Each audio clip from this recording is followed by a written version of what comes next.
என் ஆண்டவரும் இரட்சகரும் மீட்பருமாகிய இயேசுவின் நாமத்தில் யாவரையும் கூட நான் ஆசீர்வதிக்கிறேன். இந்த மாலை பொழுதுல நிச்சயமா one of the best and favourite song. எனக்கு இது பாடும் பொழுதெல்லாம் என் கண் கலங்கும்.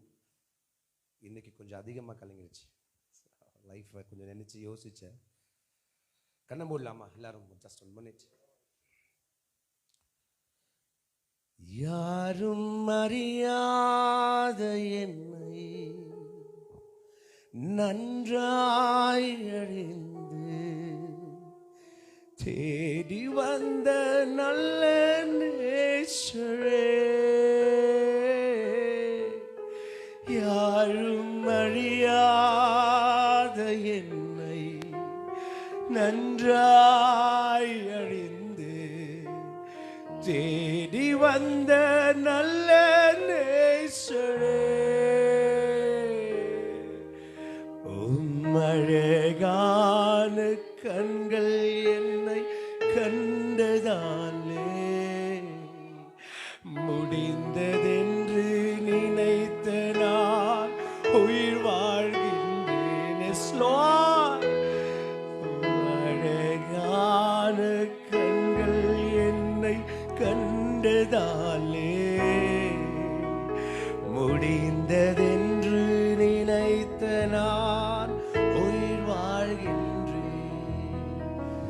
தூக்கி எறியப்பட்ட என்னை வேண்டுமென்று சொல்லி சேர்த்து கொண்ட நல்ல நேசரே, தூக்கி எறியப்பட்ட என்னை வேண்டுமென்று சொல்லி சேர்த்து கொண்ட நல்ல நேசரே, அழகான கண்கள் என்னை கண்டதாலே முடிந்ததென்று நினைத்த நான். ஆமா டாடி, எத்தனை நேரங்கள எல்லாமே முடிஞ்சிச்சு நாங்க நினைக்கிறோம். ஆனா முடியல, இதுதான் ஆரம்பம் என்று சொல்லி ஒவ்வொரு நாளும் எங்களை ஊக்குவித்து எங்கள் கரங்களை பிடிச்சு பரிசுத்த ஆவியான தெய்வமே, எங்கள் தேற்றலவாளனே, எங்களுடைய கதறுகளையும் எங்களுடைய கண்ணீர்களையும் உள்ளத்தின் ஆண்டவரே ஆழத்தில் இருக்கக்கூடிய வேதனைகளை அறிகிற தெய்வமே, முடிந்தது என்று நினைக்க நாங்க யார் ஆண்டவரே? முடிந்தது என்று நினைக்க மற்றவங்க யார் ஆண்டவரே? முடிவும் ஆரம்பமும் நீ ஆயிருக்கிறீர் ஆண்டவரே. நீர் ஒருவரே ஆரம்பமாயிருக்கிறீர். இந்த ஊழியர்கள் முடிவு உமக்கு மாற்றம் இருக்கிற ராஜா. எங்களுடைய முடிவு ஒன்று இருந்தா அது உம்முடைய சித்தம் பரிமாற்றம் இருக்கணும். உம்முடைய சித்தம் மாற்றம் ஆண்டவரே.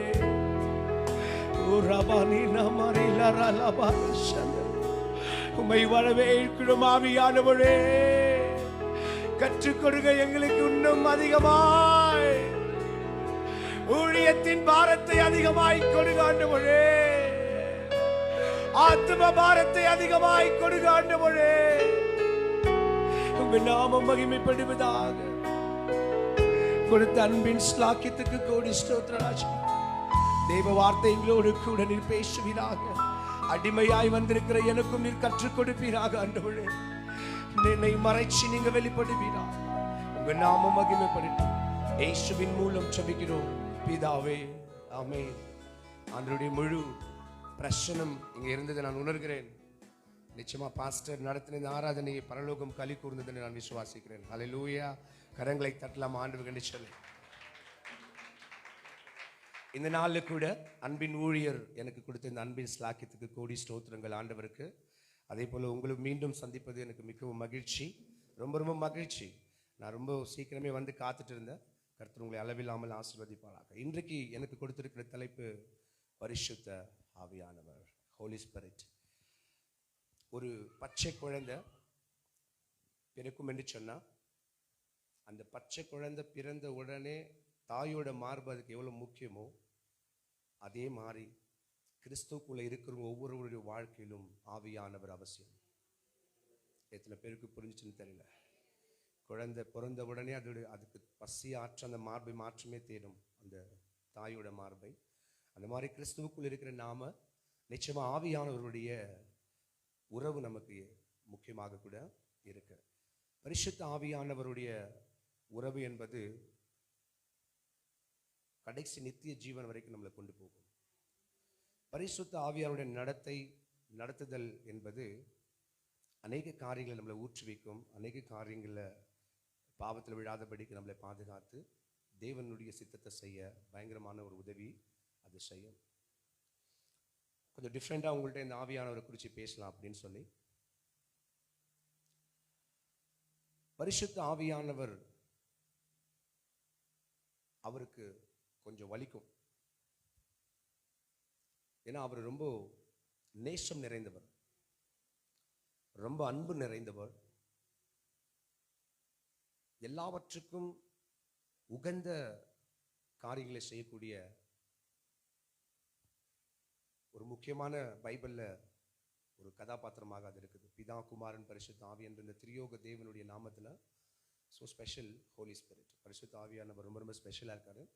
எபேசியர் 4:30 சொல்லுது, நான் இந்த ஒரு வார்த்தை சொல்லி நான் உங்களுக்கு ஆரம்பிக்கிறேன். கொஞ்சம் நேரம் என்னோட கூட நீங்கள் கவனமாக இருந்தீங்கன்னா நிச்சயமாக அவங்கள ஆவியானவரோட நீங்கள் இன்னைக்கு வீட்டுக்கு போவீங்க.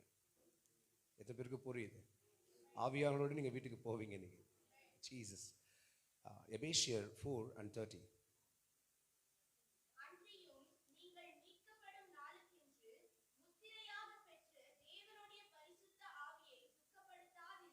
நீங்கள் ரொம்ப முக்கியமாக ஒரு விஷயத்தை இங்கே கவனிக்கணும்.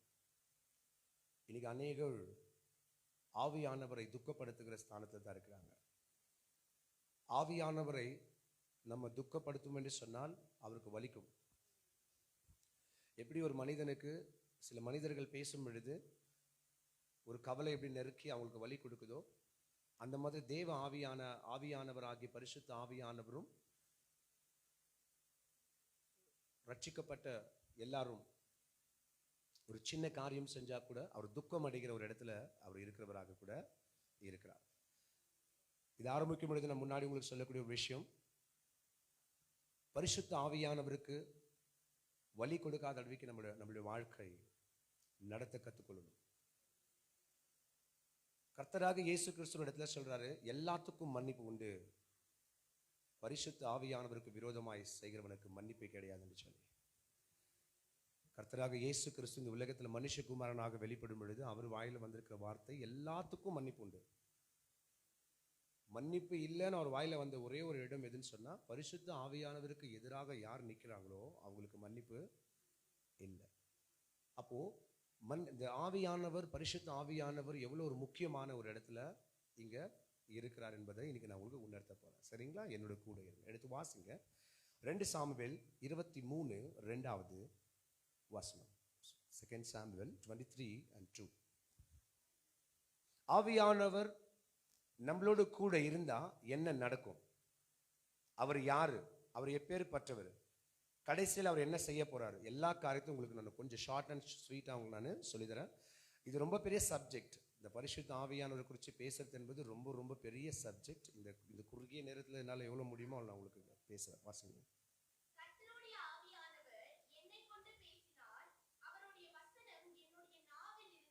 இங்க தாவீது என்கின்ற ஒரு உன்னத ஊழியக்கார் தன்னுடைய கடைசி வார்த்தைகள், இது கடைசி வார்த்தை, அவர் பேசக்கூடிய கடைசி வார்த்தை, கடைசி அவருடைய நேரம் நெருங்கிடுச்சு, கடைசி வார்த்தை அவர் பேசும் பொழுது அவர் சொல்றாரு,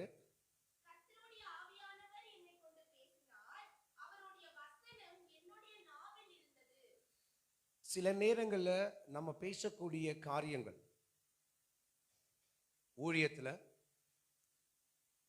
சபையில, அநேக நம்மளுடைய பர்சனல் லைஃப்ல, அநேக காரியங்கள்ல பரிசுத்த ஆவியானவருடைய உதவி இல்லாமல் நம்முடைய வாழ்க்கையில் நம்ம எதுவுமே செய்யவே முடியாது. பாஸ்டர் அருண் இங்க பாடிட்டு இருக்கும் பொழுதே நான் அவர் அங்க உணர்ந்துட்டேன். உட்காந்துட்டு என் கண்ணு முழுவதும் கண்ணீர் மாற்றமே இருந்தது. ஆவியானவர் எங்க இருக்கிறாரோ அங்க ஆனந்த கண்ணீர் கண்டிப்பா வரும். அவர் இங்க பாடிக்கொண்டிருக்கிற நேரத்தில் நான் என் தேவ தூய பரிசுத்த ஆவியானவரை நாங்க ரிசீவ் பண்ணிட்டேன். ஹல்லேலூயா ஜீசஸ்.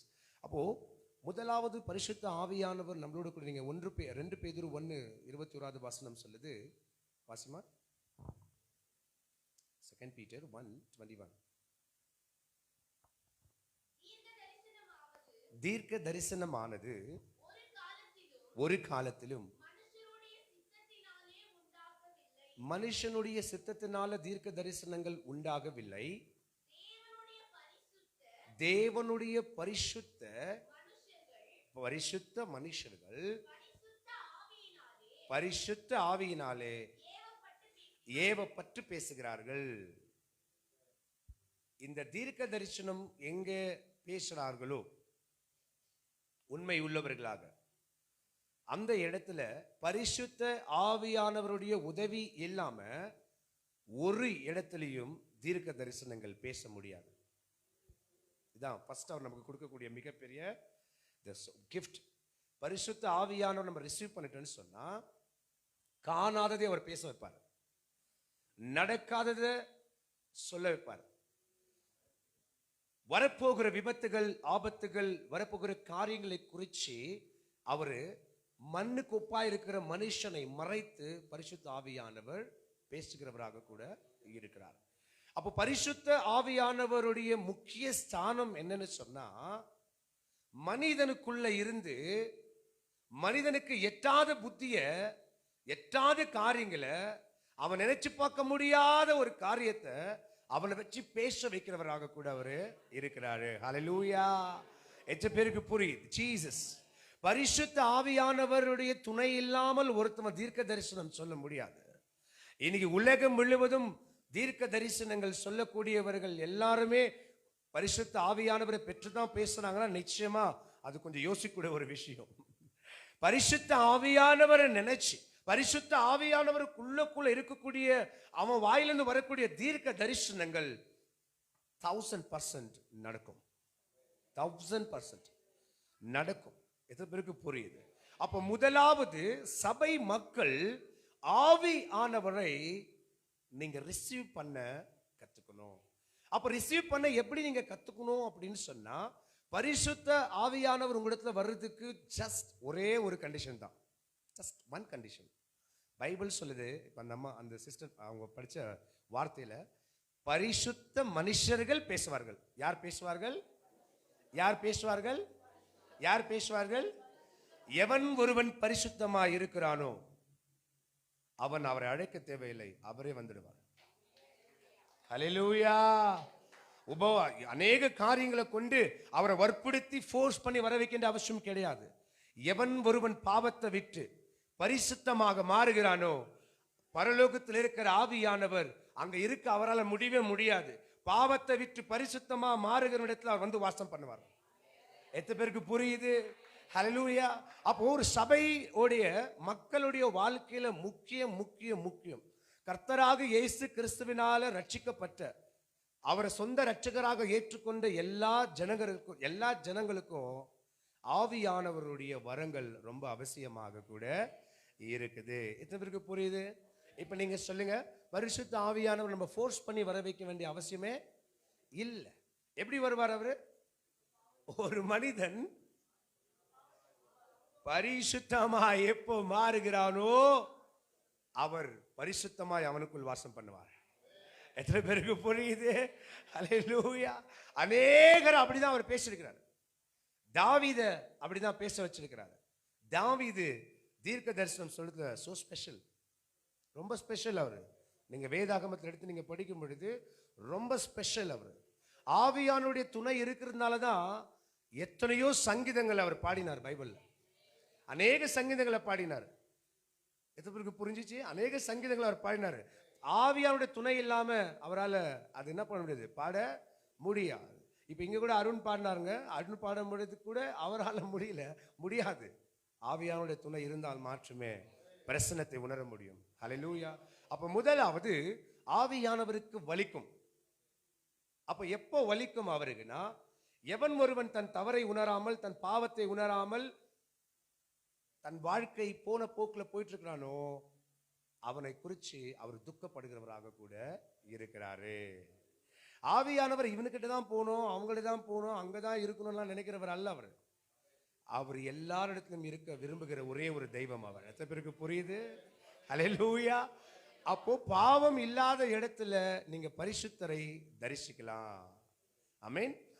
அடுத்தது, தீர்க்க தரிசனம் பேசக்கூடியவர்கள் நிச்சயமாகவே பரிசுத்த ஆவியானவர் இருந்தால் மாற்றமே பேச முடியும். இல்லை என்றால் சொந்த வார்த்தைகளே பேசக்கூடும். சொந்த வார்த்தைகளை பேசக்கூடும், பேசுவான் என்று சொன்னால் அது சாபத்துக்குரியது. ஆவியானுடைய துணை இருந்தால் மாற்றமே உள்ளதை உள்ளபடி பேச முடியும், இருக்கிறத இருக்கிற மாதிரி பேச முடியும், இருக்கிறத வச்சு வாழ முடியும். பரிசுத்த ஆவியானவர் இல்லைன்னு சொன்னா பெருமை தலைவிரிச்சி ஆன ஒரு மனுஷனுடைய வாழ்க்கையில.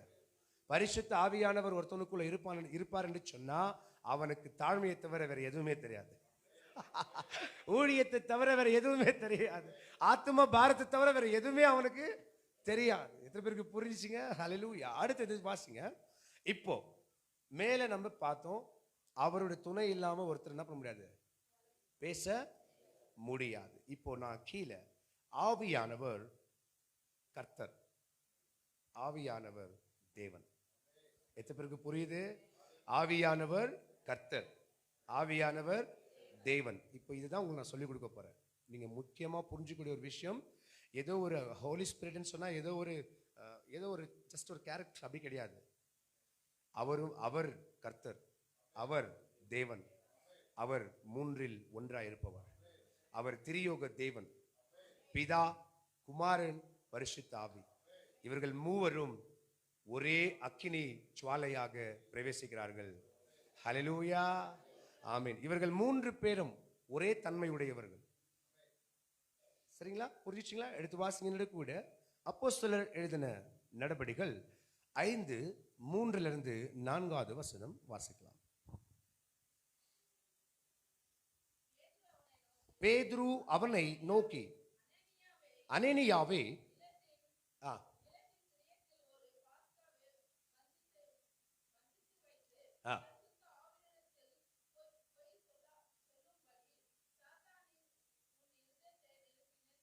எதன் பிறகு புரிஞ்சிச்சு?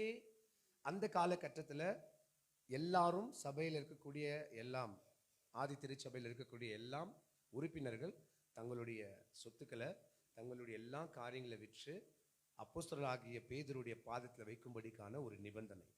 எல்லாரும் விற்று கொண்டு அங்கே வரணும், எல்லாரும் ஷேர் பண்ணி எல்லாருமே அந்த ஊழியத்தை நடத்தணுன்றது தான் ஒரு காரியங்க. அப்போ அங்கே அனனியா என்ற ஒரு கேரக்டர் ஒரு சில காரியத்தை மறைச்சி வச்சிடுறாரு. அப்போ மறைச்சி வைக்கும் பொழுது அங்க பேதுரு என்ன சொல்றாருன்னா, நீ பரிசுத்த ஆவியானவருக்கு விரோதமாய் சாத்தானால ஏவப்பட்டாய். எதுல ஏவப்பட்டாய்? சாத்தானுடைய மிகப்பெரிய ஆம்பிஷன் தெரியுங்களா? நீங்க ஏசப்பாவை தெரிஞ்சிக்க கூட அதை அனுமதிச்சிடும். பிதாவாகிய தேவனை கூட நீங்க தெரிஞ்சிக்க அனுமதிச்சிடும், கொஞ்சம் விட்டு பிடிக்கலான்னு. ஆனா ஆவியானவரை மட்டும் உங்கள்கிட்ட விடவே விடாது.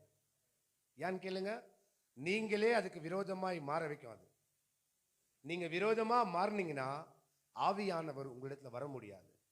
அப்போ ஆவியானவர் நீங்க ரிசீவ் பண்ணிட்டீங்கன்னு சொன்னா நீங்க செய்ய முடியாத காரியம் இந்த உலகத்துல ஒண்ணுமே இருக்காது. அப்போ முதலாவது இங்க பேதுரு சொல்லுது ஒரு வார்த்தை கவனிங்க. கர்த்தருக்கு விரோதமா பண்ண, ஏசப்பாக்கு விரோதமா பண்ண, பிதாவுக்கு விரோதமா பண்ணலாம் அவர் பேசலாங்க. அவர் அங்க என்ன சொல்றாருன்னா, அந்த லைன் மாத்திரம் வாசிங்க. பேதுரு அவனை நோக்கி,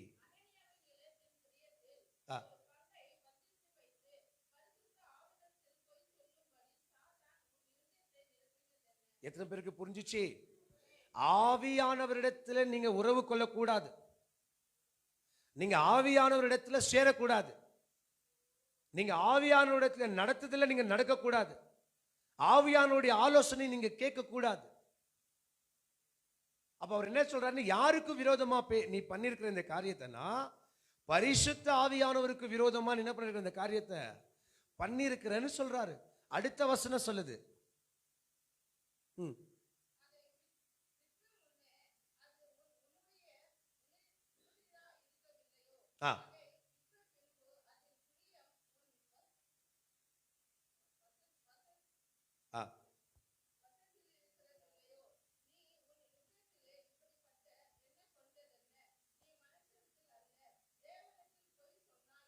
மேல என்ன சொன்னாரு?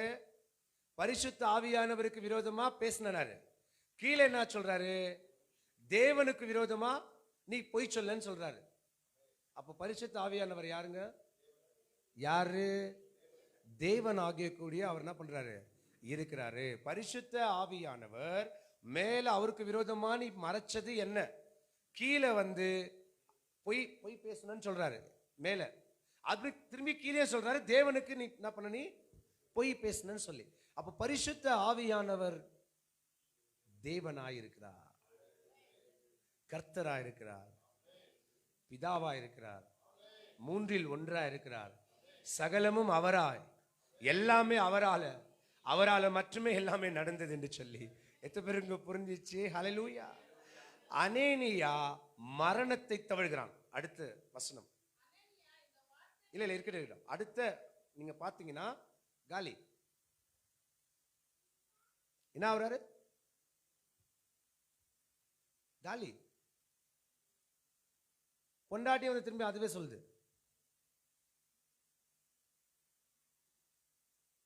அப்ப ஏசப்பா அங்க என்ன சொன்ன? இப்ப மேத்யூ புத்தகத்தை நீங்க படித்தீங்கன்னா எல்லாத்துக்கும் மன்னிப்பு உண்டு.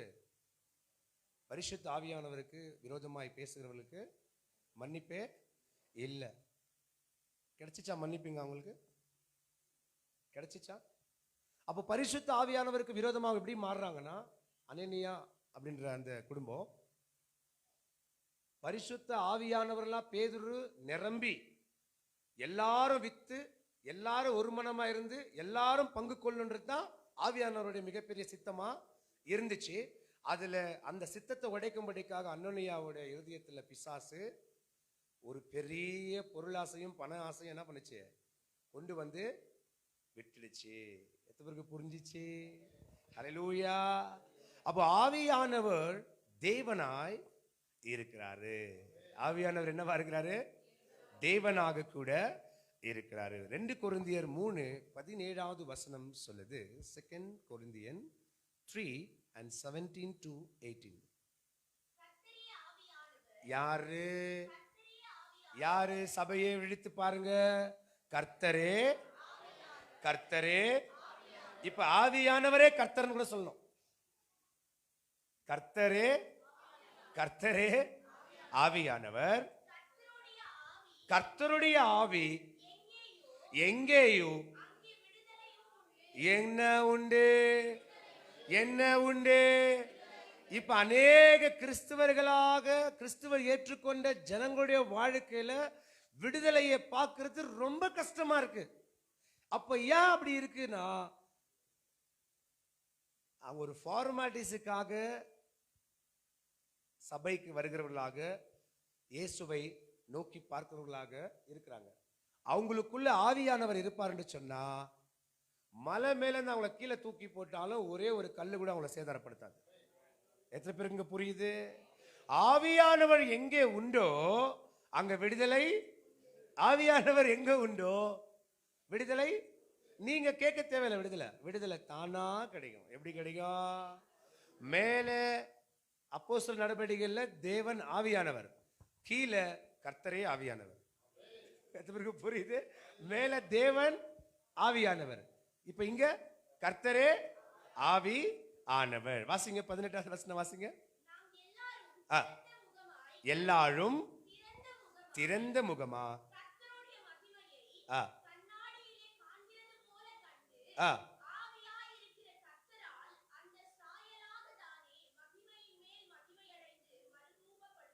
ஆமென்.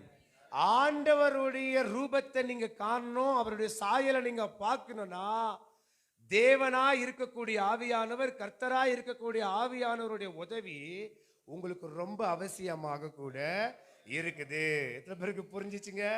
ஹல்லேலூயா. ஆவியானவருடைய துணை இல்லாம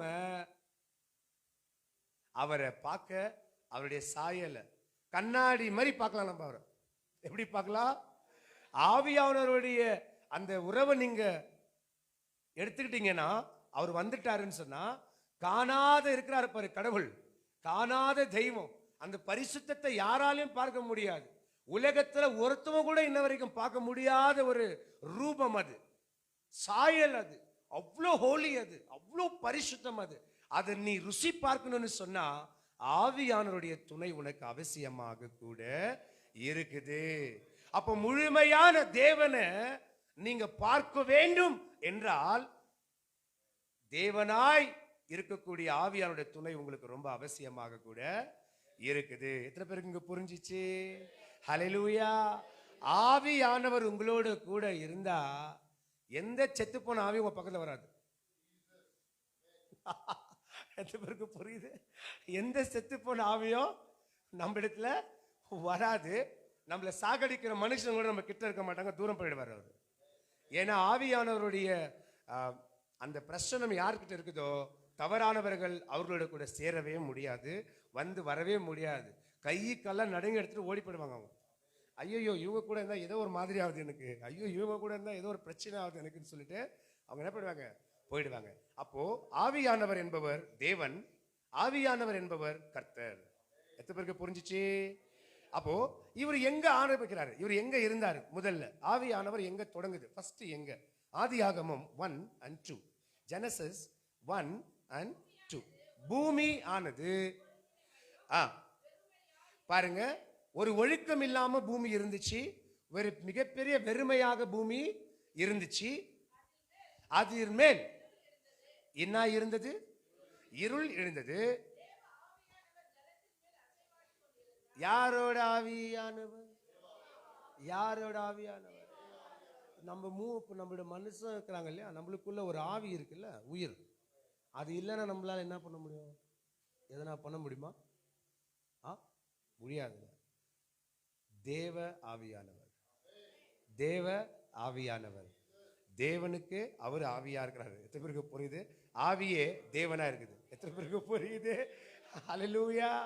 அப்போ இவர் எங்க இருக்கிறாரு? முதல்ல நீங்க பாத்தீங்கன்னா ஒழுங்கின்மை இல்ல, ஒழுக்கம் இல்லாத பூமி, இருள் சூழ்ந்த பூமி, வெறுமையான பூமி, அது மேல நம்ம ஆளு அசைவாடிட்டு இருக்கிறாரு. 3 பேரா இல்லைங்க, ஒருத்தரா. ஏன்னா பைபிள் சொல்லுது ஆவியானவர் மேலே அசைவாடி கொண்டு அசைவாடி கொண்டு அசைவாடி கொண்டு அசைவாடி கொண்டு. ஹல்லேலூயா. இருளுக்கு மேல அசைவாடினார், பூமிக்கு மேல அசைவாடினார். வெறுமையும் ஒழுங்கின்மையும் இல்லாத மேல அவர் என்ன பண்ணாரு? அசைவாடினாரு. அப்ப ஆவியானவர் எங்க ஸ்டார்ட் ஆகிறாருன்னா படைப்பிலே ஸ்டார்ட் ஆகிறாரு. எங்க ஸ்டார்ட் ஆகிறாரு? ஆரம்பத்திலே 2வது அதிகாரத்துல. ஃபர்ஸ்ட் அதிகாரம் வாசிங்க.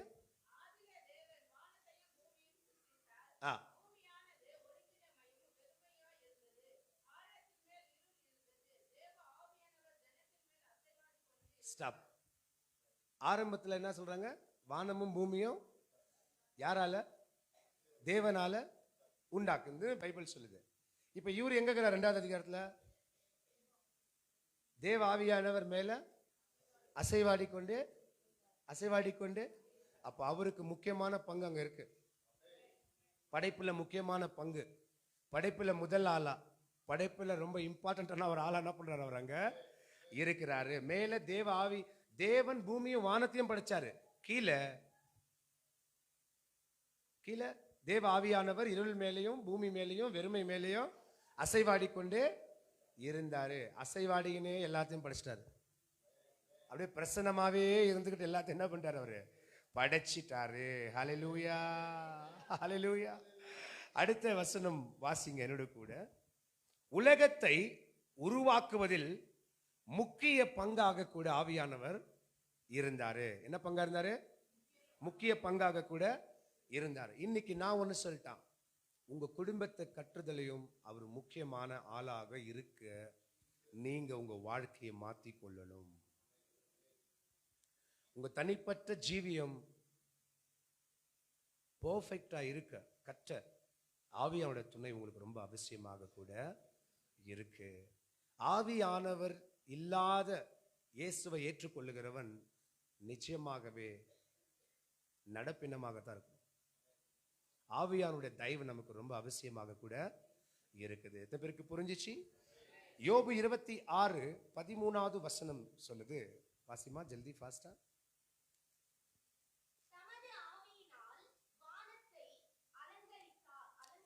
என்ன என்ன இந்த வானத்தை அலங்கரிச்சது நீங்க பாத்தீங்கன்னா இன்னைக்கு வரைக்கும் அது என்னன்னு யாருக்குமே தெரியாது. அது அவ்வளோ பெரிய படைப்பது. நீங்க போயினே இருந்தீங்கன்னா அது கிடைக்கவே கிடைக்காது. அது நீங்க எங்க போறீங்கன்னே தெரியாது. அது வானம். அது இருக்கக்கூடிய ஒவ்வொரு நட்சத்திரம் உலகத்தோட பெருசு. அதெல்லாம் எங்க வச்சிருக்கிறாரு, எப்படி அலங்கரிச்சாரு? நம்ம கிறிஸ்துமஸ்க்கு எப்படி டெக்கரேட் பண்றோமோ அந்த மாதிரி வானத்தை டெக்கரேட் பண்ணுகிறார். அவர் அதுக்கு முக்கிய பங்கு ஆவியானவர். வாசிமா அந்த வசனம். தம்முடைய ஆவியினால தேவன் என்ன பண்ணாராம்? வானத்தை அலங்கரித்தார். முன்னாடி என்ன வந்துச்சு? பூமி இருளா இருந்துச்சு, அது மேல அவரு அசைவாடி கொண்டு இருந்தாரு. பூமிக்கும் அவர் தான் இருக்கிறாரு, வானத்துக்கும் அவர் தான் இருக்கிறாரு. சங்கீதம் 104:30 வசனம். ஆவியானவர் தேவனா இருக்கிறாரு. ஆவியானவர் கர்த்தரா இருக்கிறாரு. ஆவியானவர் ஆரம்பத்துல படைப்புல இருக்கிறாரு. ஆவியானவர் வானத்தை அலங்கரிச்சாரு. இப்போ சங்கீதம் 104:30 வசனம்.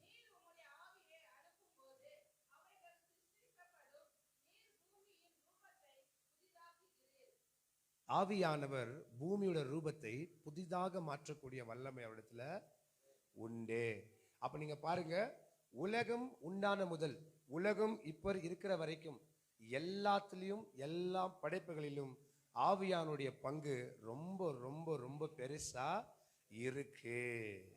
உங்க தாயின் கருவிலே கர்த்தர் வச்சார்னு பைபிள் சொல்லுது. தாயின் கருவிலே உன்னை பார்த்தேன், தாயின் கருவிலே உன்னை ஏங்குறேன், தாயின் கருவிலே உன்னை சுமக்கிறேன். அதுல அவருக்கும் ஒரு பங்கு உண்டு, ஆவியானவருக்கும் ஒரு பங்கு உண்டு. எத்தனை பேருக்கு புரிஞ்சிச்சு? ஐசையா 48:16. சில பேர் நோட்ஸ் கொஞ்சம் எழுதிக்கங்க. உங்க வீட்டுக்கு போகும்பொழுது நீங்க வீட்டில் போய் நீங்க இதெல்லாம் நீங்க கொஞ்சம் ரீட் பண்ணீங்கன்னா ரொம்ப நல்லா இருக்கும். என்னால் அதிகமாக பேச முடியாது. இந்த நோட்ஸ் நோட் பண்ணின்னு வீட்டில் போய் ப்ளீஸ் அது கொஞ்சம் செக் பண்ணுங்க, வாசிங்க. ஐசையா 48:16. அது இல்லை 48:16. நீங்கள் என் சமீபத்தில் வந்து கவனிங்க, நான் சொல்வதை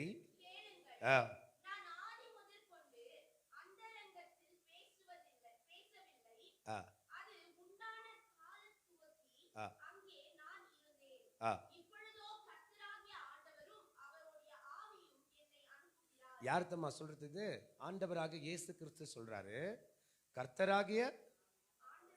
கர்த்தராகிய ஆண்டவரும் அவருடைய ஆவியானவரும் என்ன அனுப்புனார் உலகத்துக்கு. எத்தனை பேருக்கு புரிஞ்சிச்சு? இயேசு கிறிஸ்து உலகத்துக்கு வந்ததுக்கு முக்கியமான காரணம் ஆவியானவர் இருக்கிறாங்க.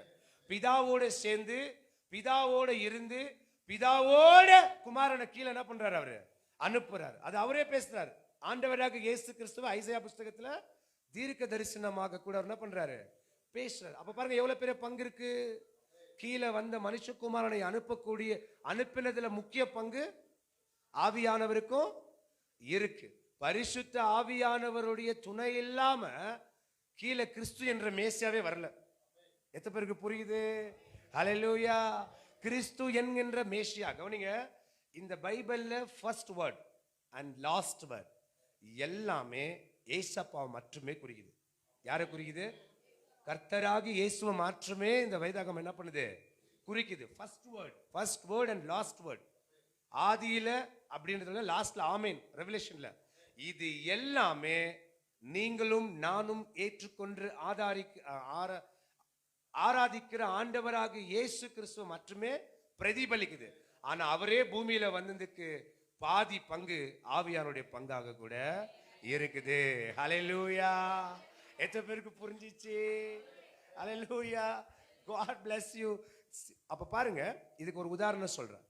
இப்போ நானு பாஸ்டர் எல்லாமே என்ன பண்ணுவோம், சில நேரங்கள்ல ஆசீர்வதிப்போங்கள. லாஸ்ட்ல பாஸ்டர் வந்து சண்டே மெசேஜ் கொடுத்தோன்னு ஆசீர்வதிக்கிறாரா இல்லையா உங்களை? கடைசியா கரங்களை உயர்த்தி இருக்கா இல்லையா? மேத்யூ 28 எடுங்க. மேத்யூ 28:19 வசனம் வாசிமா. மேத்யூ 28:19. ஆகையால் நீங்கள் புறப்பட்டு போய் சகல ஜாதிகளையும் சீஷராக்கி பிதா குமாரன்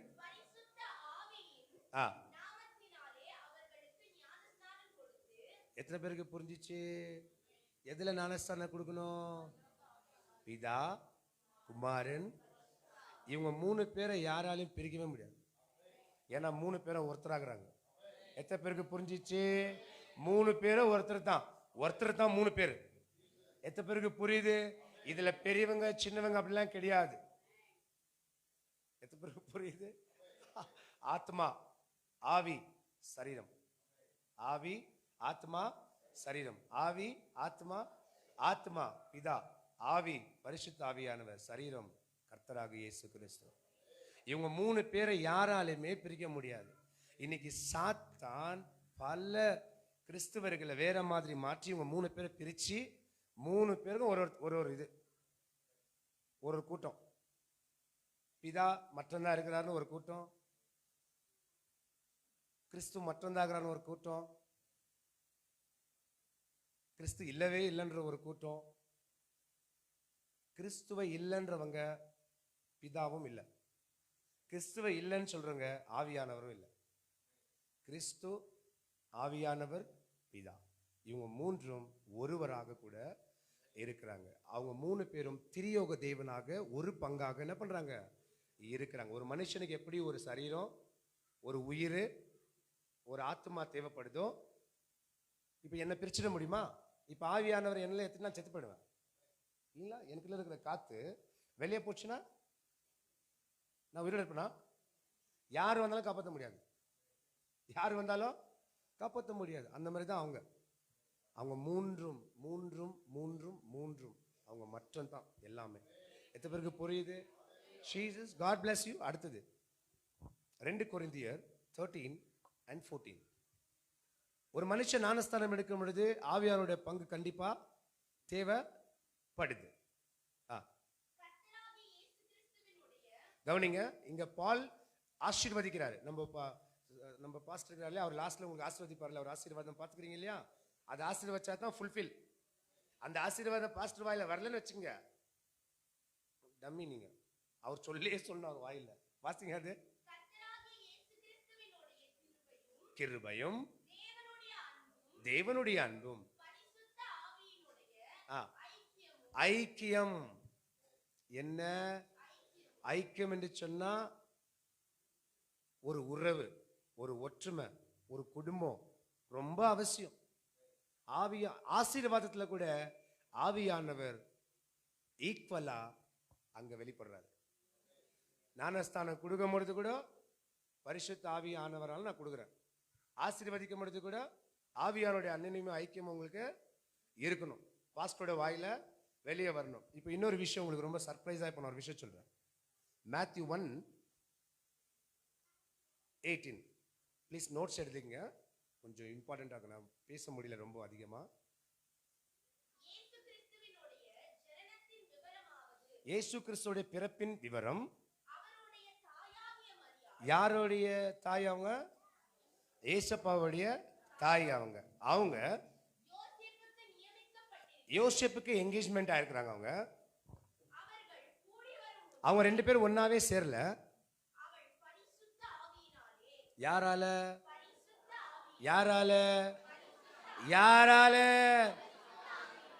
ஆவியினாலே. யாரு கர்ப்பவதி ஆனாங்க? சொல்லுங்க, யாரு? இப்ப கர்ப்பவதியானோட மரியாள் வயித்துல இருக்கிறது யாரு? நல்லா சொல்லுங்க. யாரால கர்ப்பவதி ஆனாங்க? ஏசப்பாவுடைய பிறப்பு, ஏசப்பாவுடைய வருகை. ஐசையால சொன்னார் இல்லைங்களா? பிதாவோடு கூட என்ன பண்ணாரு? அனுப்புனாரு. இப்ப யாரால அவர் உண்டாக்குறாரு? பரிசுத்த ஆவியானவராலே அவரே என்ன பண்றாரு? உண்டாகிறார். இந்த உலகத்தில் இருக்கக்கூடிய பாவங்களை சுமர்ந்து தீர்க்கக்கூடிய தேவ ஆட்டுக்குட்டியானுடைய பிறப்புக்கு முக்கிய காரணம் ஆவியானுடைய பங்கு. இங்க பிதாவோடைய இதுல அவங்க என்ன பண்ணல, நம்ம கர்ப்பம் தரிக்கல, பரிசுத்த ஆவியானவரால லூக்கா 1:35 ரொம்ப அழகா சொல்லும். Luke and 1:35.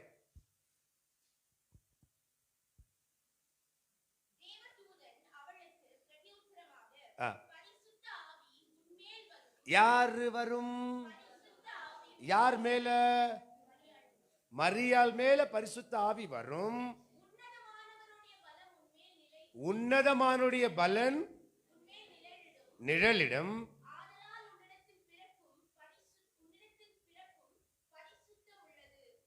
என்ன உள்ளது? பரிசுத்தம் உள்ளது. எத்தனை பேருக்கு புரிஞ்சுச்சுங்க? ஆண்டவராக இயேசு கிறிஸ்துவோட பிறப்புக்கு முக்கிய பங்காற்றுகிறவர் யாரு? பரிசுத்த ஆவியானவர். அப்ப ஆண்டவராக இயேசு கிறிஸ்து பிறப்புக்கே முக்கிய பங்காற்றுகிறவர் அவரா இருந்தார்னா, நம்முடைய வாழ்க்கை கொஞ்சம் யோசிச்சு பாருங்களேன். ப்ளீஸ் கொஞ்சம் யோசிச்சு பாருங்களேன். அல்லேலூயா. அவரை மாற்ற நம்ம பெற்றுக்கிட்டோம்னு வச்சுங்க, இந்த உலகம் உங்க கால் கீழே. எத்தனை பேருக்கு புரியுது? இந்த உலகம் இந்த காலு கீழே. ஏன் தெரியுமா அப்படி சொல்ற? உலகத்துல நிறைஞ்சது எல்லாமே வஞ்சகம், உலகத்துல நிறைஞ்சது எல்லாமே கவலை, உலகத்துல நிறைஞ்சது எல்லாமே வேதனை. நீங்க ஆவியானவருடைய துணை உங்களுக்கு இருக்குன்னா, எப்பேர் பெற்ற வேதனை, எப்பேர் பெற்ற அசிங்கம், எப்பேர் பெற்ற அவமானம், எப்பேர் பெற்ற தோல்வி வந்தாலும் அதை பார்த்து நீ கலங்காம உன் காலு கீழே போட்டு மிதிச்சிட்டு போயிட்டே இருப்ப. அதுக்கு முக்கிய ஆவியானவருடைய துணை நமக்கு அவசியமாக கூட இருக்கு. அப்ப பரிசுத்த ஆவியானவருடைய மிகப்பெரிய பங்கு பாருங்க. உலகத்தில் வந்த மேசியாவை உருவாக்கினவரே அவரே. மரியாள் மேல நிழல் விடும். அப்போ நீ பரிசுத்தமுள்ள ஒன்னை பெற்று எடுத்துட்டு வருவ. அது உலகத்துக்கு வர மொத்த பாவத்தையும் மன்னிக்கும். மொத்த பாவத்தையும் தம்முடைய ஜனங்களை ரட்சிக்க அது வரும். அப்போ ஆவியானவருடைய துணை இல்லாம கிறிஸ்துவ என்ன பண்ணல, வெளிய வரல. அப்போ கிறிஸ்து பெரியவர், ஆவியானவர் பெரியவர், பிதா அப்படிலாம் கிடையாது. இவங்க 3 பேரும் சூப்பரா ஈக்குவலா ஒருவரா விளங்குவாங்க. இப்ப நம்ம சபையில ஏன் தருமா அநேக வேற்றுத்தாழ்மை இருக்கு? பிசாசோட திட்டம். பக்கத்துல உட்கார் நமக்கு அவங்கள பார்த்து ஆவாது, இவங்கள பார்த்து ஆவாது. ஆனா பிசாசு அவங்க 3 பேரை ஒண்ணுமே செய்ய முடியல. அப்ப ஆவியானோட துணை ஒருவருடைய சபை மக்களோட இருக்குன்னு சொன்னா வேற்றுத்தாழ்மை உங்களுடைய இடத்துல வரவே வராது. குறை பேசுற ஆவி இருக்காது, முறுமுறுக்கிற ஆவி இருக்காது, நீ நான் என்று சொல்ற ஆவி இருக்காது. அப்போ தேவனுடைய ஆவி நமக்கு ரொம்ப அவசியமாக கூட இருக்கு. எத்தனை பேருக்கு புரிந்தது? இப்ப கடைசியா ஒன்னு சொல்லட்டுங்களா? Matthew 3:11. இப்ப நான் சொல்லி முடிச்சிட்ட பிறகு நான் கேட்பேன், பாயிண்ட் டு பாயிண்டா நீங்க எல்லாமே பதில் என்ன பண்ணோம், சொல்லணும். நான் சொன்னது புரிஞ்சிச்சிங்களா? நான் மெசேஜ் கொடுத்தேன், அது அண்டர்ஸ்டாண்ட் ஆச்சா உங்களுக்கு? ஓகே, வாசிமா.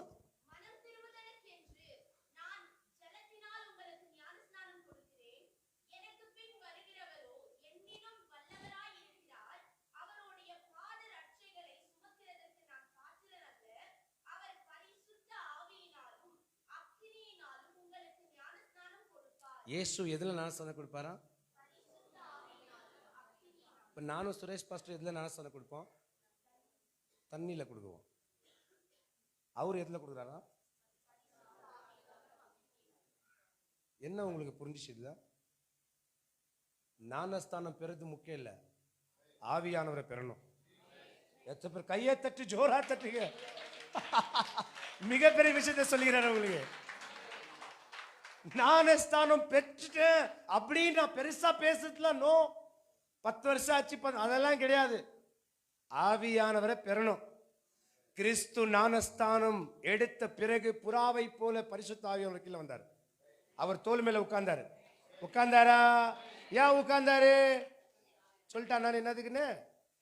இனிமேல் அவர் படப்படுகிற எல்லா பாடுக்கும் எல்லாத்துக்கும் பக்க பலமாக அவரோட கூட அவர் இருந்தாரு. புரியுதா? எப்போ அவர் ஞானஸ்தானம் எடுத்தாரோ அப்போ ஊழியம் தொடங்கிடுச்சு. ஏசப்பாது அது வரைக்கும் 30 வருஷம் கம்மன் வீட்டில் இருந்தார். அவரு 30வது வருஷம் எப்போ யோவான் ஸ்நானகர் ஞானஸ்தானம் பெற்றாரோ, பெற்ற உடனே ஃபர்ஸ்ட் புறாதான் வருது, பரிசுத்த ஆவியானவரா வராரு. அதுக்கப்புறம் தான் பிதா மேல பேசுறாரு, உன்னதமான என்னுடைய நேச குமாரன். அவரு வாயை திறக்கிறதுக்குள்ள முதல்ல வந்தவர் யாரு? அப்போ பரிசுத்த ஆவியானவர் நம்மள பலன் கொடுக்கிறவராக இருக்கிறார். பரிசுத்த ஆவியானவர் முன்னாடி நம்ம செல்லக்கூடிய எல்லா வழிகளை நமக்கு செவ்வையாக மாற்றி கொடுக்கிறவராக இருக்கிறார். எத்த பிறகு புரியுது? நம்ம குடும்பங்களை வழிநடத்த துணையா இருக்கிறார். நம்முடைய சபைகளை வழிநடத்த துணையாக இருக்கிறார். கிறிஸ்து கொடுத்த ரட்சிப்பை கடைசி வரைக்கும் நான் பரிசுத்தமா வைக்க எனக்கு மிகப்பெரிய துணை எதுனா அது ஆவியானவரால மட்டுமே. எத்த பிறகு புரிஞ்சிச்சு? இப்போ ஸ்டார்டிங்ல வரலாமா? நம்ம யாரை வலிக்க வைக்க கூடாது? பாயிண்ட். யாரால தீர்க்க தரிசனம் பேசணும்? ஓகே. யார் தேவன்? கர்த்தர். அப்புறம் யாரு? உலகத்தை உருவாக்கும் போது இருந்தாரா இல்லையா? 3 வருஷத்துல நான் அழகா சொல்லி கொடுத்தேன். யோபு 26:13, சாம்ஸ் 104:30 அண்ட் ஜெனசிஸ் 1 and 2. அடுத்தது குமாரனை அனுப்பினது யாரு? பரிசுத்த ஆவியானவர் அண்ட் பிதா. இவங்க 2 பேரும் சேர்ந்து என்ன பண்ணாங்க? அவங்கள அனுப்பினாங்க. நீங்க உடனே இமேஜின் பண்ணிக்கூடாது, இவங்க இங்க இருந்தாரு தனியா, அவர் அங்க இருந்தா 2 பேரும் கை பிடிச்சி அமிச்சார். அப்படி கிடையாது. இது அவங்க ஒருத்தரா இருக்கிறாங்க. அவங்களுடைய செயல்பாடுகள் 3ஆக விளங்குது. எத்தனை பேருக்கு இங்க புரியுது? நீங்க உடனே கன்ஃபியூஷன் ஆகக்கூடாது. பாஸ்ட் நான் சொல்லினுங்கிறாரு, ஒன்னும் அண்டர்ஸ்டாண்ட் ஆக மாட்டேங்குது. 3 பேர் தான். தன்மை அது, செயல் அது, வலிமை அது. ஆனா ஜீவ ஊற்று ஒன்னே ஒண்ணுல தான் வருது. அதுக்குதான் ஆண்டவர் சொல்றார், நானே ஜீவ ஊற்று. நான் குடுக்கும் தண்ணீர் ஒருவன் குடிப்பான்னு சொன்னால் அவனுக்கு தாகமே எடுக்காது. இது பிதா சொல்ல, ஆவியானவர் சொல்ல, கிறிஸ்து சொல்றாரு. நானே நித்திய ஜீவன் என்றாரு. என்னை அல்லாமல் ஒருவன் பரலோகம் செல்ல முடியாது. என்னை அல்லாமல் ஒருத்தன் நித்திய ஜீவனை பெற முடியாது. எத்தனை பேருக்கு புரிஞ்சிச்சு? Jesus, God bless you. அடுத்தது யாரால இயேசு கிறிஸ்து மரியாளுடைய வயிற்றுல யாருடைய சப்போர்ட் இருந்துச்சு? யாரால அவங்க பரிசுத்தமாக? நான் ஒன்று சொல்லட்டுங்களா? இந்த உலகத்துல ரொம்ப சிறந்த தாய் யாருன்னா அது மரியாள் மட்டுமே. கர்த்தராக இயேசு என்ற மேசியா உலகத்துல வரும்படிக்காக பார்க்கும் பொழுது ஒரு கர்ப்பப்பை கூட சுத்தமா இல்லை. ஒரே ஒரு கர்ப்பப்பை மாத்திரம் சுத்தமா இருந்துச்சு. அது அந்த அம்மா மரியாளுடைய கர்ப்பப்பை. பரிசுத்த ஆவியானவர் வந்த பிறகு மனுஷனால பிறந்தவங்க எல்லாமே பாவத்துல இருக்கிறாங்க. மனுஷனால பிறந்தவங்க எல்லாமே, பைபிளே சொல்லுது, மனுஷரால் பிறந்தவங்க எல்லாருமே அந்த பாவத்தை கூட பரிசுத்த ஆவியானவர் அந்த அம்மா மேல் நிழலிட்ட உடனே அந்த அம்மா மேல இருந்த கொஞ்சம் பாவம் கூட நீங்கிடுச்சு. உள்ள பரிசுத்த தெய்வம் வந்தாச்சு. எத்தனை பேருக்கு புரிஞ்சிச்சு? ஹல்லேலூயா. ஒரு பொண்ணு ஒரு ஆணு சேர்ந்து ஒரு புள்ள பெத்துட்டாங்கன்னாவே பாவம் இருக்குதா இல்ல? ஏன்னா பெக்கிறத இச்சையினாலதான். புரியுதா உங்களுக்கு? அப்ப மரியாளுடைய அப்பா அம்மா சேர்ந்து அவங்க என்ன பண்ணாங்க? அங்க ஒட்டியிருந்த ஒரு விஷயத்த கூட அந்த அம்மா தெரிஞ்சு எந்த பாவத்தையும் செய்யல. ரொம்ப பரிசுத்தம். அதனாலதான் ஆண்டவரை சூஸ் பண்றாங்க அவங்கள. ஆனா அவங்க பெற்றோர்களால பிறக்கப்பட்ட அந்த பாவத்தை கூட பரிசுத்த ஆவியால் நிழலிட்டதுனால அந்த பாவம் பரிசுத்தமாக்கப்பட்டு உள்ள பரிசுத்த தெய்வம் வெளிவந்தாரு. எத்தனை பேருக்கு புரிஞ்சிச்சு? ஹல்லேலூயா. அப்போ வேதாகமத்தை சொல்லக்கூடிய எல்லா ஆசீர்வாதங்களுக்கு முக்கிய பங்கா இருக்கக்கூடியவரும் ஆவியானவராக கூட என்ன பண்றாரு? இருக்கிறார். ஆவியானவர் இல்லாம சொல்லவே முடியாது. லாஸ்ட் ஒரே ஒரு விஷயம் சொல்றேன். ஊழியங்களை ஆவியானவரும் கர்த்தராக இயேசுவும் பிதாவாகிய தேவனும் இணைந்தே செய்கிறார்கள். புரிஞ்சுச்சா உங்களுக்கு? லாஸ்ட் பிதா, குமாரன், ஆவியானவர், இவங்க 3 பேரை சேர்ந்து தான் ஊழியத்தை நடத்துறாங்க. இப்ப இந்த சபை இங்க நடந்திருக்கிறதுக்கு காரணம் 3 பேரால. 3 தன்மை உள்ளவர்களாக ஒருத்தரா இருக்கக்கூடியவர். எத்தனை பேருக்கு புரியுது? அப்ப இவங்க 3 பேருடைய நோக்கம் என்னன்னா ஊழியம். இந்த 3 பேருடைய நோக்கம் என்னன்னா மீட்பு. இவங்க 3 பேருடைய இம்பார்ட்டன்டான விஷயம் என்னன்னா ஒருத்தவங்க கூட பாவமா சாவக்கூடாது, ஒருத்தவங்க கூட நரகத்துக்கு போகவே கூடாது. இப்ப சொல்லுங்க, ஏதாவது கத்துக்கினீங்களா? ஆவியானவரை பத்தி கொஞ்சம் சொல்லி கொடுத்தேன். ஒரு கொஞ்சம் தான் டைம் கொடுத்தாரு அவரு. மீண்டும் என்னைக்குன்னா சான்ஸ் கிடைச்சா நான் கண்டிப்பா வந்து உங்களோட கூட பேசினேன். இது 1 மாசம் பேச வேண்டிய டாபிக். இது 1 மாசம். நோட்ஸ்ல எழுதினீங்களா? வீட்டில் போய் செக் பண்ணுங்க. உங்க மூளைக்கு நீங்க இது படிக்க பொழுது சொல்ல முடியாதுங்க. இன்னைக்கு நைட் ஆவியானவர் உங்களுக்கு துணையா வந்துருவாரு.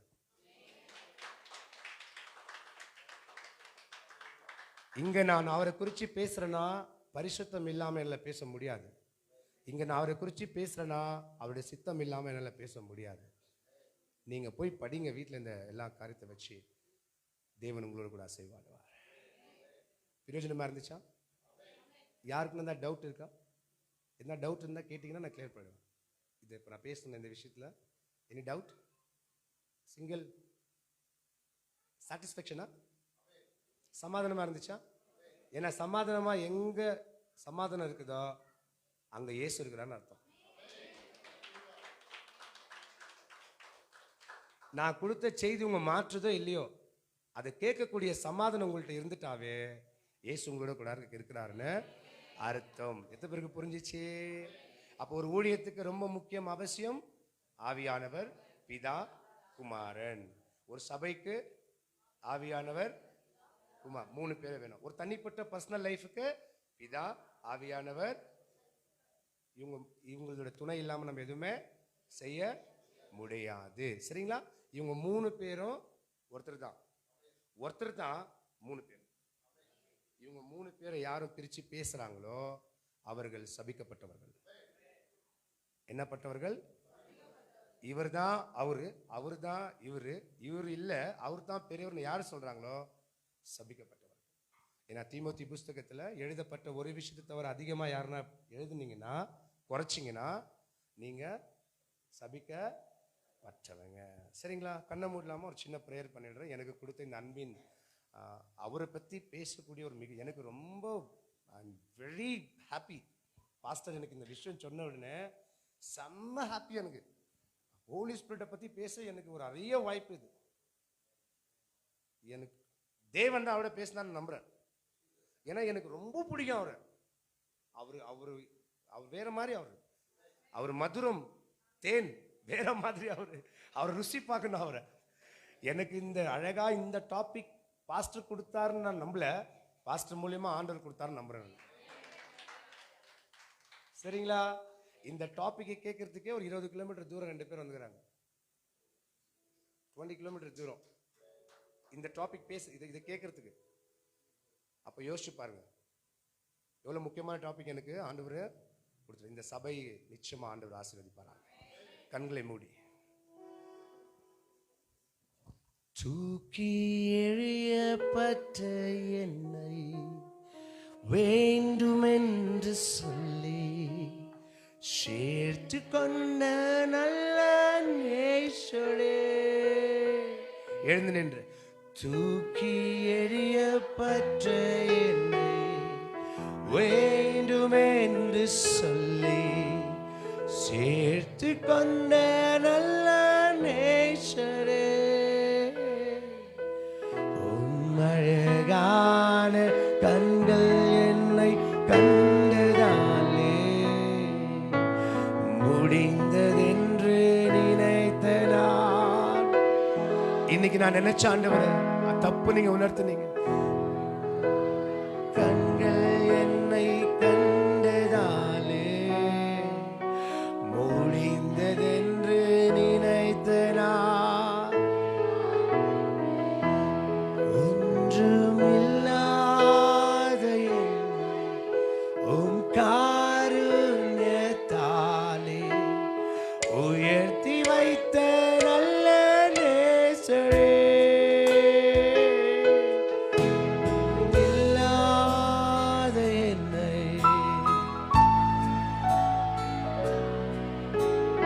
உயர்த்தி வைத்த நல்ல நேசரே, அழகான கண்கள். அப்படியே ஒப்பு கொடுக்கலாமா? அருமையான அவருடைய வார்த்தைகளை கேட்கும்படியா அவருடைய கண்கள் நம் மீது இருக்கிறதுனாலதான் இப்பேற்பட்ட ஆழங்களில் ரகசியங்களும் கர்த்தரை வழிநடத்த எத்தனையோ பேர் கிடைக்காத ஒரு ஸ்லாக்கியம். முடிந்ததென்று நினைத்த நான் உயிர் வாழ்கின்றேன், யாரும் அறியாத என்னை நன்றாய் அறிந்து.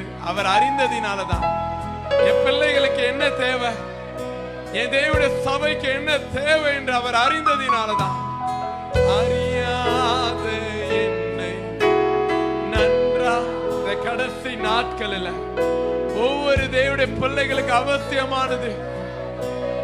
அதை தெரிந்து என்னை தேடி வந்தவர் தான். அழகான கண்களின் கண்டதாலே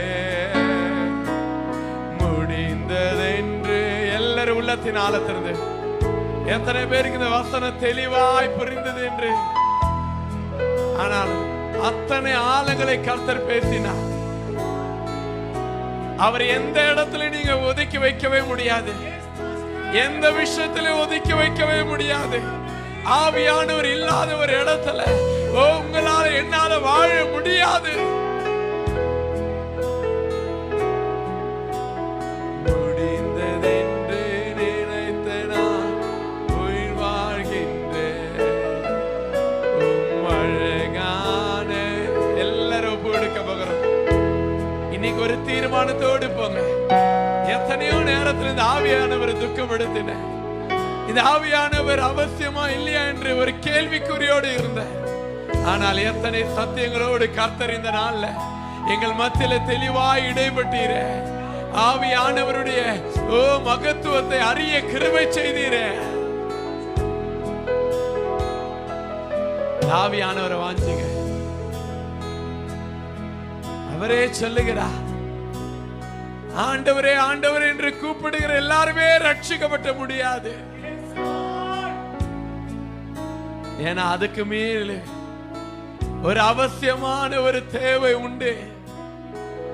அதுதான் அந்த பரிசுத்த ஆவியானவர். அது ஹல்லேலூயா நம்ம மத்தியில நம்மளுக்குள்ளாக இருக்கிற நேரத்துல வேலி எடுக்கப்பட்டது போல, நம்ம முகத்திரை எடுக்கப்பட்டது போல முகமுகமாய் அவரை தரிசிக்க நம்மை ஆயத்தப்படுத்துவார்.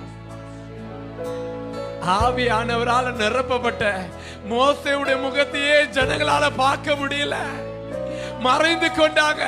அவர் முகத்துல அவர் திரையை போர்த்தி கொண்டு வெளியே வந்தார். உன் முகத்தை எங்களால பார்க்க முடியல மோசே, உன் முகத்தை மறைத்துக்கோ என்று சொன்னாங்க. நீங்க அநேக நேரத்தில் இந்த ஆவியானவரை முழுமையாக அனுபவிக்க முடியாததுனாலதான் அவரை பார்க்க முடியல. சபைக்கு வரோம், நிறைய காரியங்களை செய்கிறோம், அநேக கூட்டங்களுக்கு போகிறோம், ஆனா முகத்தை பார்க்க முடியல. ஆவியானவரை பார்க்கணும்னா, அந்த ஒளியை பார்க்கணும்னா, அந்த பிரகாசத்தை பார்க்கணும்னா அந்த மனுஷனால முடியாது. தேவனுடைய சொன்னவர் மோசேயுடைய முகம் பிரகாசம் அடைந்தது, தேவனை போல இருந்தது என்று சொல்கிறது. ஆவியானவர் தேவனாய் இருக்கிறார், ஆவியானவர் கர்த்தராய் இருக்கிறார். அவரால் அன்றி வேற எதுவுமே இந்த உலகத்துல ஆரம்பிக்கப்பட்டது இல்லவே இல்லை. ஹல்லேலூயா. இன்னைக்கு உன்னை உருவாக்கணும்னா, உனக்குள்ள ஒரு காரியத்தை மாற்றணும்னா, உன்னை ஊழியத்துக்கு அனுப்பணும்னா, உன் வாயில தரிசனம் வரணும்னா, உன்னுடைய நாவல வார்த்தைகள் ஆஸ்வதிக்கப்படணும்னா, எல்லாத்துக்குமே அவர்தான் காரணம்.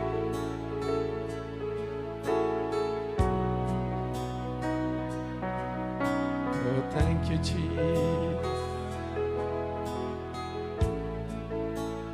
எல்லாரும் அவரை வாஞ்சிக்கலாம். ஒரு நிமிஷம் கூட கரங்களை பரலோகத்துக்கு நேராக உயர்த்தி முடிக்க போகிறோம்.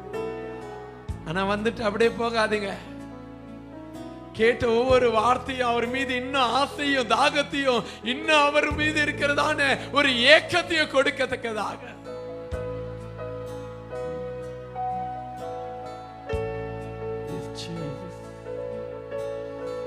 we worship you, Holy Spirit. We welcome you, Lord.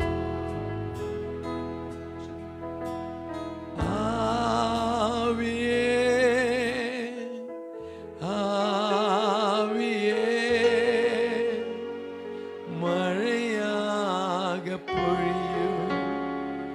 Aviye, வாஞ்சிக்கிறங்க மாத்திரம்.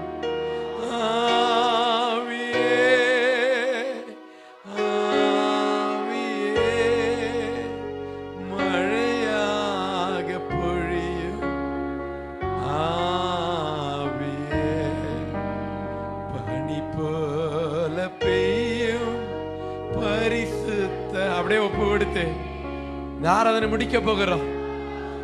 அந்த மழையாக பொழிகிற ஆவியானுடைய பிரசனம் உங்களை சகல விதத்திலும் நடத்தும்படியா, உங்களுக்கு முன்னாடி கடந்து போகும்படியா, ஆவியே ஆவியே உங்களையே வாஞ்சிக்கிற ஆவியானவரே, ஆவி எல்லாரும் வாயை திறந்து ஆவியே ஆவியே மழை எல்லாரும் கேட்கிற யாவரும் பெற்றுக்கொள்ளுங்க. தாகம் உள்ளவர்களுமே அவர் தண்ணீரை ஊற்றுகிறார். இந்த மாலை நேரத்துல அந்த பரிசுத்த ஆவியுடைய பலன், அந்த பரிசுத்த ஆவியுடைய வல்லமை உன்னை உருமாற்றும்படியாக கர்த்தர் விரும்புகிறார்.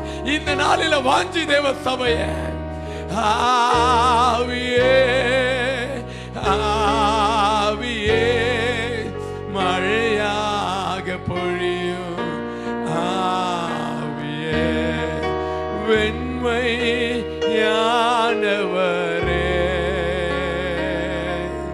மேக ஸ்தம்பமே, வெண்மையானவரே, அவரே மேக ஸ்தம்பமே,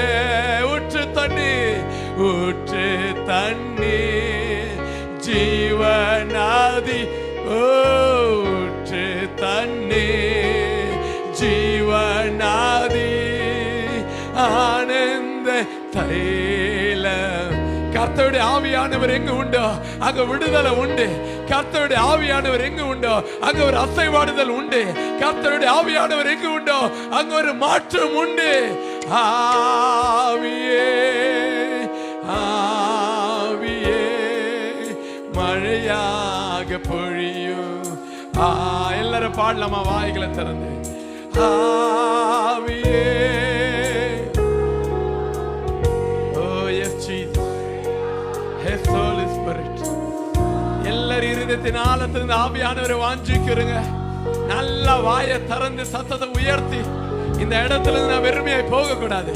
ஒரு ஆவியானுடைய வல்லமை எனக்குள்ளாக ஒரு விடுதலை கட்டளையிடும்படியாக, ஆவியே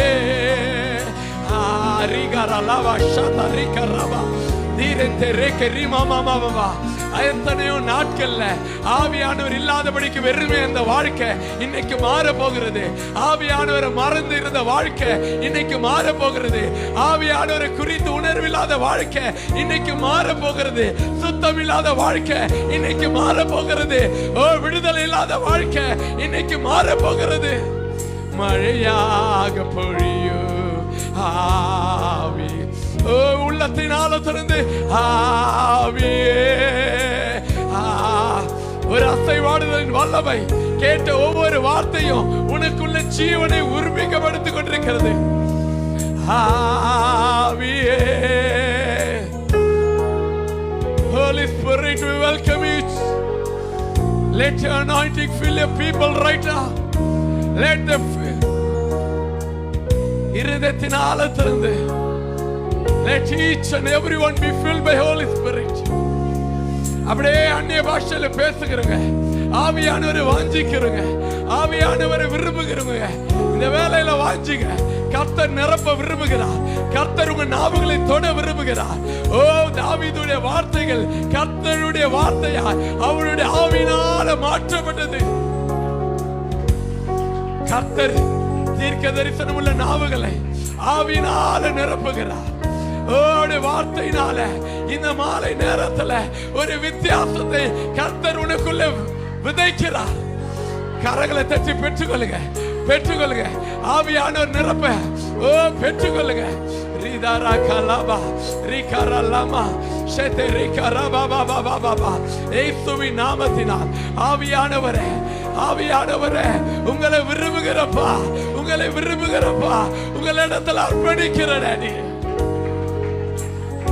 அவரை கட்டி வைக்காதீங்க, அவரை கட்டி வைக்காதீங்க. விட்டு கொடுங்க, விட்டு கொடுங்க. Redeem, oh deliver in the name of Jesus. We revival. இதுவரைக்கும் தடையா இருந்த எல்லா காரியத்தையும் We bind in the name of Jesus. ஆவியே ஆவியே மழையாக பொழியும். ஆவியே ஆவியே ஆவியே மழையாக பொழியும். அப்படியே உணர்வுங்க, உள்ளத்தினால திறந்து உங்களை விட்டு கொடுங்க. ஆவியானவர் கட்டி வைக்கிறவர் அல்ல, உன்னை விடுவிக்கிறவர். ஓ, ஒழுங்கின்மையாய் இருந்த போதே இந்த பூமியின் மீது அசைவாடி கொண்டிருந்தவர். இன்னைக்கு வாழ்க்கை ஒழுங்கின்மையா இருக்கலாம், இருள் உன் மீது இருக்கலாம். ஆவியானவருடைய அசைவாடுதல் இன்றைக்கு ஒரு விடுதலை தருகிறது. ஆவியே ஆவியே மழையா விடுதலை விடுதலை விடுதலை. ஆவியானவரால் விடுதலை, ஆவியானவரால் விடுதலை. ஆவியே ஆவியே. Oh, in the name of Jesus, let your anointing fill your people right now in the name of Jesus. ஆவியே. Oh yes Lord, you are worthy Jesus.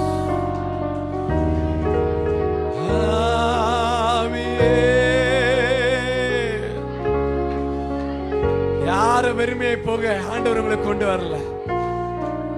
இந்த சின்ன கூட்டத்தை கர்த்தர் இந்த இரவு நேரத்துல மேல் வீட்டு அறையினில் இறங்கின தேவ ஆவியானவர், பலத்த காற்றாய் சடுதியாய் இறங்கினவர் இன்றைக்கு உங்களுடைய வாழ்க்கையில இறங்க விரும்புகிறார்.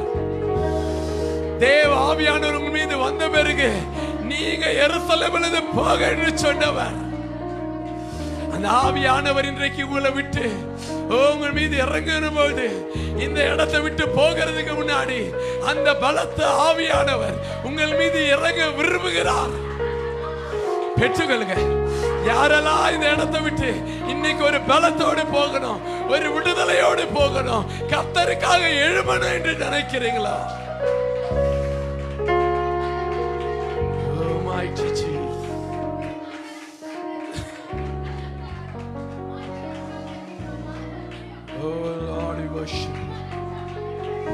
எல்லாரும் அப்படி இருதயத்தினால திறந்து Thank you Master. Oh, in the name of Jesus. அப்படியே அந்த பனியை போல தேவ ஆவியானவர்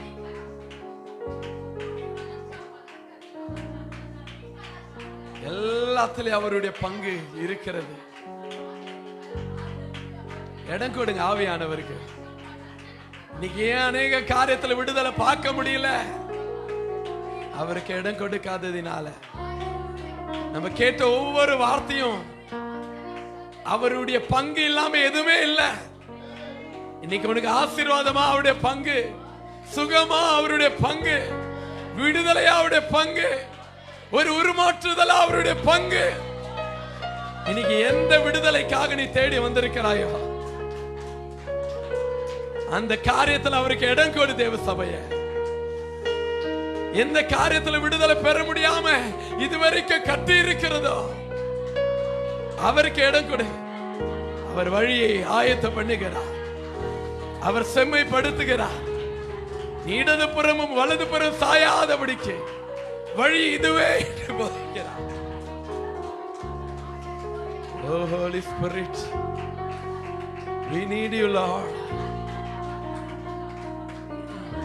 எங்களுக்கு தேவை, நீர் தேவை, உடைய பலன் தேவை ஆண்டவரே.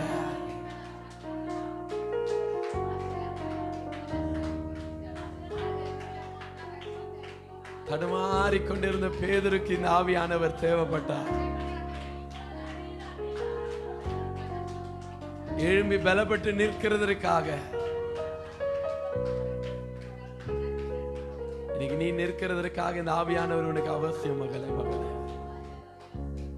இந்த ஆவியானுடைய பலத்தோடு கூட கடந்து போக கர்த்தர் விரும்புகிறார். இந்த இடத்தோட விட்டுறாதீங்க.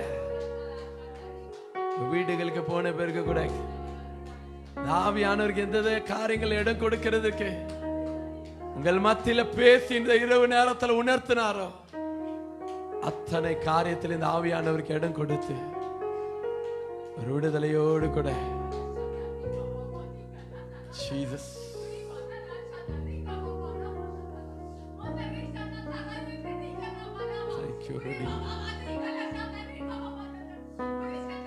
Holy Spirit,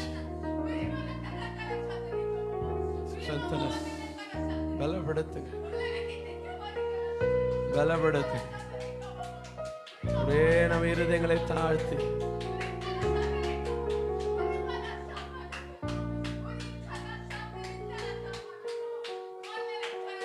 அப்படியே நம்முடைய இருதயங்களை ஒப்பு எடுக்கலாமா? தகப்பனே, உம்மை நன்றி சொல்லி துதிக்கிறோம். இந்த 16வது நாளில் கூட எங்களோடு இடைப்பட்டு இந்த பரிசுத்த ஆவியானவர் என்கிற ஒரு தலைப்பை எங்களுக்கு வெளிப்படுத்தி இந்த தலைப்பு நிமித்தமா இந்த பரிசுத்த ஆவியானவருக்குரியதான வெளிப்பாடுகளை எங்களுக்கு தந்து இருதயங்களை ஆண்டவரே மீது வாஞ்சிக்க பண்ணினீரே, உமக்கு ஸ்தோத்திரம். ஆவியானவரை குறித்து உணர்வில்லாதவர்களை உணர்வுபடுத்தினதற்காக நன்றி ஆண்டவரே. ஒவ்வொரு வார்த்தையினூடா எங்களோடு பேசினீர், எங்களை உற்சாகப்படுத்தினீர், எங்களை உருவாக்கினீர். அதற்காக உமக்கு ஸ்தோத்திரம்.